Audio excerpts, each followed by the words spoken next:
प्रभु, अब जो मैंने मध्य प्रदेश कांग्रेस के ऑफिशियल हैंडल से, एक्स के हैंडल से जो उन्होंने अपना आंकड़ा दे दिया, और इसमें मल्लिकार्जुन खड़गे का बयान और जयराम रमेश ने उसमें जो बाकी बात जोड़ भी दी कि हमारी सरकार आ रही है 4 जून को और 48 घंटे में हम प्रधानमंत्री का उम्मीदवार भी सिलेक्ट कर लेंगे, कोई दिक्कत नहीं है। तो दरअसल तो ये ताल ठोकी जा रही है ना, मतदाता को बताया जा रहा है अब की बार हमारी सरकार, वो एनडीए हो या इंडिया हो, बड़ी पिक्चर तो ये उभर कर आ रही है। नहीं, बिल्कुल संदीप, जो आप कह रहे थे, तो मध्य प्रदेश का ये सारी आखिरी दिन है चुनाव का, जैसे वक्त को आपको मनोबल बना करके रखना उस तक कि कार्यकर्ता को बताना है कि हमारे कुछ सीटें मिल रही हैं। अगर कांग्रेस को देखें या इंडिया अलायंस को देखें तो जब पहला चरण शुरू हुआ था तब वो 300 की भी बात भी नहीं करते थे। हाँ। वो 350 पे आ गए हैं, 400 पर आ गए हैं, और बीजेपी लोग पहले 400 पे शुरू किए, बीच में हट गए, फिर 400 पर आ गए हैं। तो ये नंबर की लड़ाई चल रही है आप, ये मनोवैज्ञानिक बैटल जिसे कहते हैं, बैटल ऑफ विट्स भी हो रहा है, बैटल ऑफ आप कह रहे हैं नर्व्स भी हो रहा है। उसके अंदर कौन जीतेगा, ये बाकी 57 सीटों पर चुनाव डिसाइड नहीं होगा, चुनाव तो डिसाइड हो चुका है ऑलरेडी। किसकी मेजोरिटी आनी है, किसकी आनी, ये ऑलरेडी डिसाइड हो चुका है। और अमित शाह जी ने तो पहले ही कह दिया हमारी 310 से पहले छठे से पहले आ गई थी, छठे से ही आ गई थी। हाँ। तो ये प्रचार का जो माध्यम है ये केवल कार्यकर्ताओं का मनोबल बढ़ाने के लिए और टीवी डिस्कशन में हमारे को हेडलाइन देने के लिए। अब आपके तजर्बे का थोड़ा सा इस्तेमाल करते रहे, कुछ लोग कहेंगे बेजा इस्तेमाल भी करना मैं चाहूंगा। इतना लंबा जो तजुर्बा है, देखिए अलग अलग राजनीतिक दल कि भाई बीजेपी ऐसा कर रही है जी, ग्रे एरिया का इस्तेमाल है, टेक्निकली कोई गलत नहीं है, प्रधानमंत्री की आस्था है, वो अपनी आस्था का इस्तेमाल कर रहे हैं, वो कुछ बोलने तो जा नहीं रहे, वो तो ध्यान लगाए बैठेंगे। अब मीडिया कितनी कवरेज करता है वो मीडिया की जिम्मेदारी, वो जिम्मेदारी हमारी हो जाती है। विपक्ष आरोप लगा रहा है कि नहीं जी देखिए कैमरा क्यों लगाए जा रहे हैं और ये तो प्रभावित किया जा रहा है। सवाल आ जाता है जनता जनार्दन का, हमारी जनता, इस जनतंत्र के भगवान आम आदमी, क्या वो इतना नादान है, इतना मासूम है कि ऑप्टिक्स में ही बह जाता है? सवाल यहां भी आएगा ना। ये ऑप्टिक्स का असर तो होता है, प्रयत्न बिल्कुल ठीक कह रहे हैं, ऑप्टिक्स का सवाल तो होता है। मैं देखो जी 1967 से 15 चुनाव हुए हैं लोकसभा के, 17 में से मैंने कवर किए हैं या देखे हैं। 67 में तो मैंने पार्टिसिपेट किया था, कार्यकर्ता था उस वक्त, मैंने दरिया भी बिछाई हैं, पोस्टर भी लगाए हैं। पर जिस तरह का चुनाव आज आ रहा है, क्योंकि इतना मीडिया है, इतना ऑप्टिक्स है, जिसके अंदर आप साइकोलॉजिकल कितना इन्फ्लुएंस कर सकते हैं वोटर को, ऑप्टिक्स के माध्यम से ही हो सकता है, सोशल मीडिया के माध्यम से हो सकता है। तो इस बार ये कि माइंड गेम जो चल रहे हैं, माइंड गेम को जीतने के लिए किस तरह के, तो ये माइंड गेम है और कोई भी कहीं पे भी हल्की सी भी गुंजाइश कोई नहीं छोड़ रहा है। प्रधानमंत्री अपने तरीके से ध्यान लगाकर अब ध्यान आकर्षित कर रहे हैं वोटर का, और इस पर सवाल उठाकर विपक्ष अपना काम कर रहा है। बिल्कुल, दोनों तरफ से दोनों की स्ट्रेटजी अलग अलग है। मेरा मानना है कि ये जो प्रधानमंत्री कर रहे हैं ये वर्तमान के साथ साथ उनकी नज़र भविष्य पर भी है, केवल वर्तमान को प्रभावित करने के लिए नहीं है।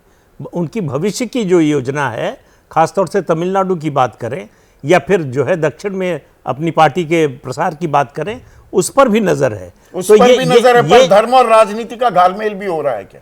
अब है तो ये थोड़ा सा डेंजरस ग्राउंड भी है क्या? डेंजरस आज हम देख रहे हैं, तो बहुत पुरानी कहानी है धर्म और राजनीति का घालमेल। 90 से ही, जब से राम जन्मभूमि आंदोलन चला है तब से ही लगातार धर्म और राजनीति का घालमेल हो रहा है। पंजाब में अकाली दल हमेशा धर्म और राजनीति का घालमेल करता रहा है, हिंदुस्तान में हमेशा शुरू से ही होता रहा है। ये एक अलग बात है। मैं इसको दूसरी दृष्टि से देखता हूँ। मेरा मानना है ये एक व्यक्ति की अपनी महत्वाकांक्षाओं का भी खेल है, इसके ऊपर भी ध्यान हम लोगों को नहीं हटाना चाहिए। वो पार्टी से ऊपर, संविधान से ऊपर, राष्ट्रीय स्वयंसेवक संघ से ऊपर, लोकतंत्र से ऊपर, वो सीधे सीधे भगवान है। बिल्कुल ये कि अगर नरेंद्र मोदी 2024 का चुनाव जीत गए तो उनके मंदिर बनेंगे और खुद ही उनकी प्राण प्रतिष्ठा करने जाएंगे।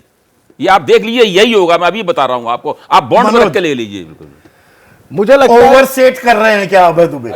मुझे ठीक है, वो आपकी राय है। मुझे लगता है जिनको भगवान कहा जा रहा है वो इस समय भक्त बन के बैठे हुए हैं। हाँ। और तपस्या तो भक्त ही करता है। हाँ। भगवान तो तपस्या नहीं करेंगे, तपस्या तो भगवान की जाती है। हाँ।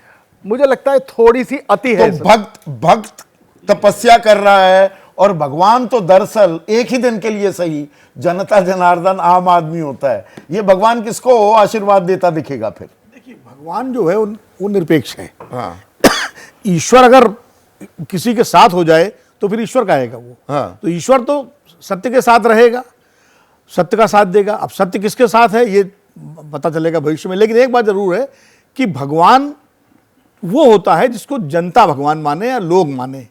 मैं कह दूं मैं भगवान हूं, इससे मैं भगवान नहीं बन जाऊंगा, या मेरे 4 मानने वाले या 4 दोस्त कह दे कि विनोद अग्निहोत्री भगवान है तो भगवान में नहीं बन जाता। भगवान वही होता है। राम अगर भगवान बने तो राम को जब लोगों ने माना, कृष्ण को माना, बुद्ध को माना, ईसा और मोहम्मद को पैगंबर माना गया, तब वो बने। खाली और कभी भी जो भगवान स्वयं नहीं कहता मैं भगवान हूं। हाँ, कृष्ण ने जरूर जब वो विराट स्वरूप दिखाया है अर्जुन को, तब कहा है कि मैं पर इस देश में देखिए मूर्ति पूजा के साथ साथ व्यक्ति पूजा भी होती दिखी है, और ये कोई सिलसिला अभी शुरू नहीं हुआ। करिश्माई नेतृत्व, चाहे वो जवाहरलाल नेहरू हो, इंदिरा गांधी हो, एक समय में राजीव गांधी कुछ समय के लिए, या Atal Bihari Vajpayee, larger than life images होती हैं। दक्षिण में हम तमिलनाडु का जिक्र कर रहे हैं, वहाँ पर MGR, या आंध्रा में NTR, ये भी चलता आया है। ऐसा हम कह दें कि नया एक अध्याय भारतीय राजनीति में जुड़ गया, ऐसा भी नहीं है। पर असल भगवान अगर जनतंत्र का कोई है तो वो आप हैं, और फैसला तो आप लेंगे। तो प्रधानमंत्री मोदी का ध्यान और शुरू हो गया है चुनावी घमासान भी इस पर। अशोक वत्स हैं, कुशीनगर वासी हैं, उत्तर प्रदेश में रहते हैं। वो कह रहे हैं कि प्रधानमंत्री चाहते हैं कि विपक्ष उन पर धर्म को लेकर हमला करे। ये दरअसल बीजेपी की, प्रधानमंत्री मोदी की चुनावी रणनीति है। उसमें क्या विपक्ष ट्रैप हो रहा है, या जनता जनार्दन सब कुछ समझ रही है, और जनतंत्र का भगवान क्या फैसला देगा, ये हमें दरअसल 4 को ही पता लगेगा। आज इतना ही, नमस्कार। जैसे ही घड़ी का काटा दोपहर 2:30 पे आए, बबीता जी का दिल सास बहू साजिश के लिए मचल जाए। और ये है इनकी बहू, पूरे दिन ऑफिस की टेंशन हो जाए गॉन जब ये करें अपना फेवरेट शो फ्री टाइम पे ऑन। इनकी तरह आप भी देखिए अपना फेवरेट शो अपने टाइम पर, और डाउनलोड कीजिए ABP लाइव ऐप अपने स्मार्ट टीवी पर।